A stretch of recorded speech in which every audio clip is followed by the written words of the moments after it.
Welcome to the Jermyn Street Theatre's audio introduction for David Copperfield, running from the 20th of November to the 20th of December 2025. This audio gives visually impaired audiences a description of the set, characters and costumes before the show. The play lasts approximately 2 hours with a 15-minute interval. Overview from the Jermyn Street website. I have in my heart of hearts a favourite child, and his name is David Copperfield. Pronounced unlucky at birth, tossed into a world of eccentric aunts, terrible stepfathers and dismal boarding schools, David Copperfield's life gets off to a rocky start. In this coming-of-age adventure, our eponymous hero scrambles and scribbles his way from orphanhood to authorship.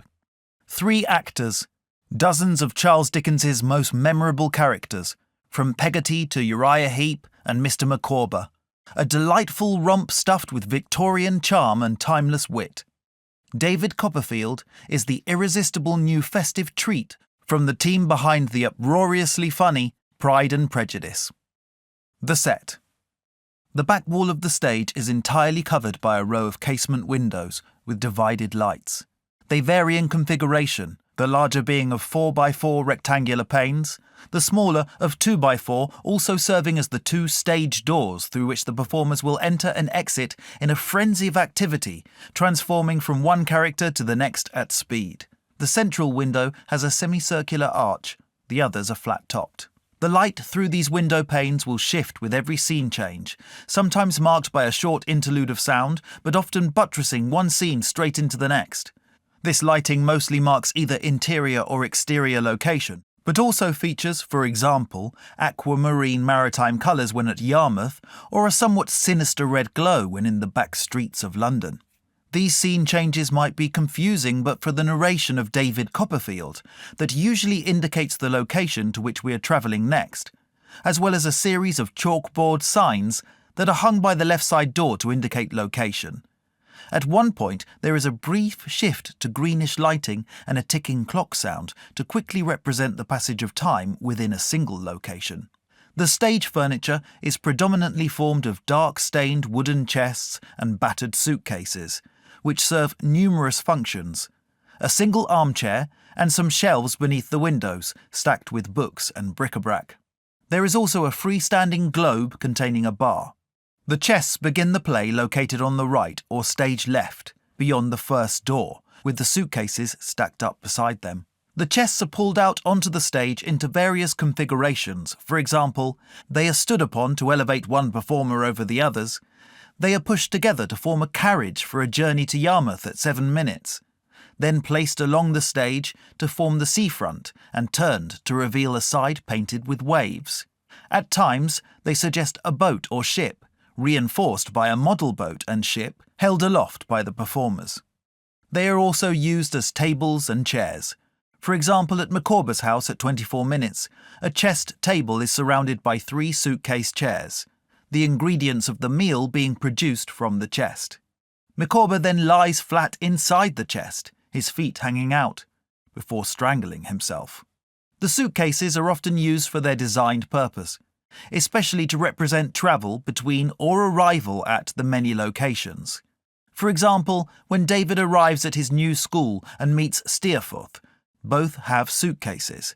They are also used creatively, stacked atop one another at 28 minutes to form a dock for Micawber's trial, held up as a tall staircase, climbing to where a cut-out puppet of Agnes waits at the top of Wickfield's house at 45 minutes.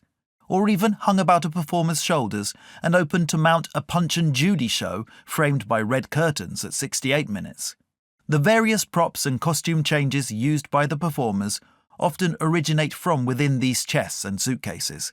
The upper left corner of the stage is hung with several ropes that don't enter the action until the late climax of the play in a maritime scene. The characters and costumes. David Copperfield is played by Eddie Payne, a young white man of medium height and build, clean-shaven with brown medium-length side-parted hair. David narrates the story as an adult in his late 20s. We see him go back through his childhood, as early as 6 years old, into youth, 16 years old, and then into his adult years. We experience David looking back on his life, so his physicality and costume shifts through his different ages. We first meet him as the narrator. He enters carrying a caramel-coloured knee-length coat wrapped up into the swaddling of himself as a baby. He then unfurls and puts on the coat. He stands upright with good posture, leading with his chest. His hands are sometimes clasped behind his back or rest easily by his sides. He is direct and moves smoothly around the stage. A few minutes into the play, the character Peggotty will pull off David's coat and thereby transform him into a child. Child David, 6 years, is a bit more bouncy around the stage. His weight shifts from one foot to the other and he leads more with his head. He is very curious with lots of imagination, so his eyes are either searching for something or completely transfixed on an object, depending on what or who has his attention. He wears a white shirt with cream-coloured breeches with braces. He may have one pulled-up sock. As we see him go through childhood, he goes to school and wears a cap. He also begins school with a sign hung about his neck that reads, "Take care of him, he bites." He also wears a boater when he goes to Yarmouth. At 39 minutes, the character Mr. Dick will give David a fitted black jacket and thereby begin his transformation into an adolescent. At 49 minutes, the transformation is completed with the addition of a scarf, a lowering of his voice, and the visual gag of stuffing some papers into the crotch of his trousers. Adolescent David, 16 years, is a bit more unsure in himself. He is growing and lots of things are changing, so his movement reflects this. It's like he has shoes that are a bit too big for him. He might grab at his trousers nervously or rub his hands.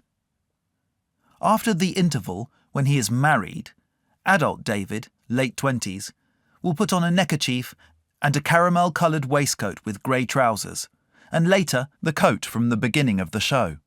As the one constant character of the play, David will often be left to quickly tidy or reorganise the set from one scene to another whilst the other performers change into their next roles, pushing the chests and suitcases from one location to another while narrating the course of events. This comes to a conclusion at the end of the play when David returns the various props one by one into a suitcase whilst recounting the fate of each of the characters they represent.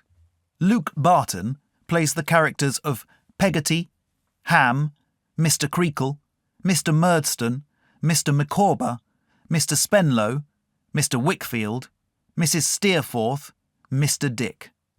Luke is a tall white man of athletic build in his 30s with light brown medium-length hair. His first character, Peggotty, is a buxom, round and large woman in her 40s, wearing a pink layered dress with a mop cap. Very maternal, quite bouncy.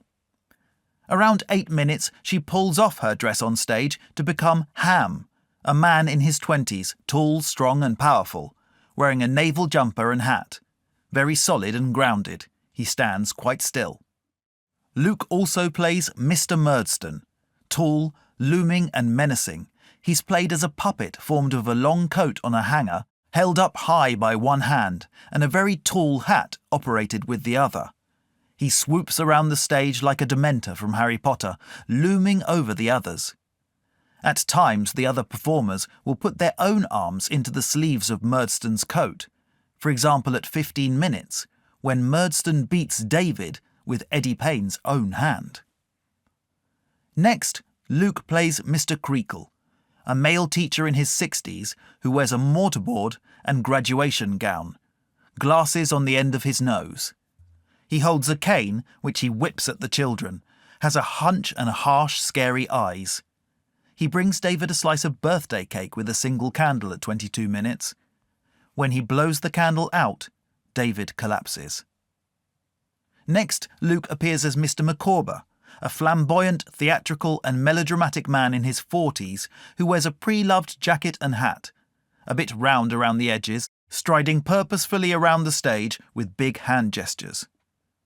At 24 minutes into the second half, after unfurling a long scroll of evidence from a suitcase, Micawber transforms into the character of Wickfield by removing his coat and putting on glasses, and then into the character of Mr. Dick by putting on a boater hat.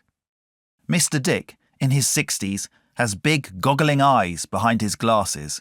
He stares off into space, scratches his head and tries to remember things a lot, wears a boater attached by thick elastic black and white ribbon, and a pinstriped blue blazer, is an eccentric and shuffling person.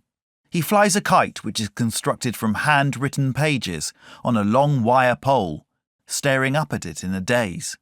At 33 minutes, he will produce a leather flight cap fitted with donkey ears and put on boxing gloves for a slow-motion duel with Aunt Betsy Trotwood. Mr. Wickfield, a man in his 40s, staggers with a glass in his hand and slurs his speech. He wears a formal tailcoat and a pair of small glasses clipped onto his nose. It is Mr. Wickfield who at 44 minutes opens the large brown globe to reveal the bar complete with decanter and cut glass tumblers. At 54 minutes, he is seen as a large silhouette through the window, drinking. Mr. Spenlow, a man in his 50s, is the second of Luke Barton's puppet characters. He emerges from a suitcase hung over Luke's shoulders in a Punch and Judy-style show, with a cloud of white hair like a judge. Dora and David will pull an attached red tablecloth out of the suitcase to sit with Spenlow at dinner. Luke's last main character is Mrs. Steerforth, tall, arrogant, regal. She appears menacingly spot-lit in the doorway and holds her ground, looking down her eyes at the others. She wears an expensive-looking gold-tasselled wraparound dress and bonnet. Luke also briefly plays an inman and a coachman. Louise Beresford plays the characters of Miss Betsy, Mother, Steerforth, Mrs. Micawber, Emily, Uriah Heep, Dora, Mr. Peggotty, Agnes.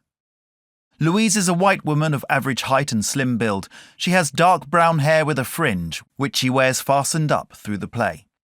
Her first character is Miss Betsy, Aunt Betsy, a bird-like woman in her early 70s, with a cane topped with a swan's head and an abrupt, straightforward disposition. She wears a brown striped Victorian skirt and jacket and usually wears a bonnet. She can be aggressive at times, and at one point duels with the donkey using her cane as a weapon. Louise next plays David's mother, a sweet woman in her 20s with a dreamy demeanour, childlike in her mannerisms. She wears a frilly dress and carries a red rose which she sniffs at. Next, Louise plays Steerforth, a man who is in his early teens on first introduction, suave and relaxed, chest forward. He moves with a swagger, in tight-fitting black trousers and jacket, wearing a red cap.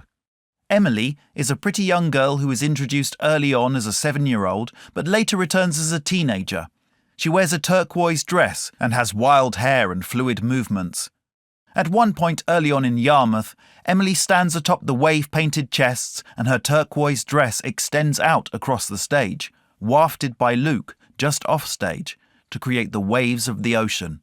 Just after the hour, Emily is represented on stage by just her dress, as Louise plays Steerforth, and Ham and David Copperfield dance about with the dress as if Emily is there. Steerforth then transforms into Emily on stage by putting on the dress that has been hung on the wall stage right. Mrs. Micawber, a woman in her early 30s, laden with babies which she continuously bobs and rocks to settle while trying to keep a calm household. Louise plays Mr. Peggotty, an old fisherman who walks with a wide gait and slight limp, and wears a tan fisherman's coat and hat. She also plays Agnes, a girl in a long dress who appears first at a young age, initially introduced via a cut-out puppet, then again as a teen and later in her 20s. She's a calm presence, grounded and measured in her movements. Uriah Heep is a man first appearing in his teens but later in his early 20s. He starts off with a hunch, never looking anyone in the eyes, and always having his hands clasped together apologetically. Later, he straightens up and adopts an affected gentleman mannerism. He wears a battered black hat, which at 53 minutes appears on its own as the character of Mr. Micawber carries it about, silently conversing with it as if Heep were present. 25 minutes into the second half, Aunt Betsy is also able to transform into and out of the character of Uriah Heep by means of this hat and her bonnet being held aloft by David Copperfield. Dora, a girl in her early 20s in a pretty white dress, is completely childlike in her mannerisms and fashion, always accompanied by her little brown and white dog Jip in her arms. Jip is brought to life by Louise as a glove puppet. Aunt Betsy becomes Dora on stage shortly after the interval by putting on the white dress. When Dora takes ill, the lighting switches to a moody blue, which then lightens to white. Louise also plays the shipman, a barrel of a man with a wooden leg who wrestles with the ropes hanging stage right near the end.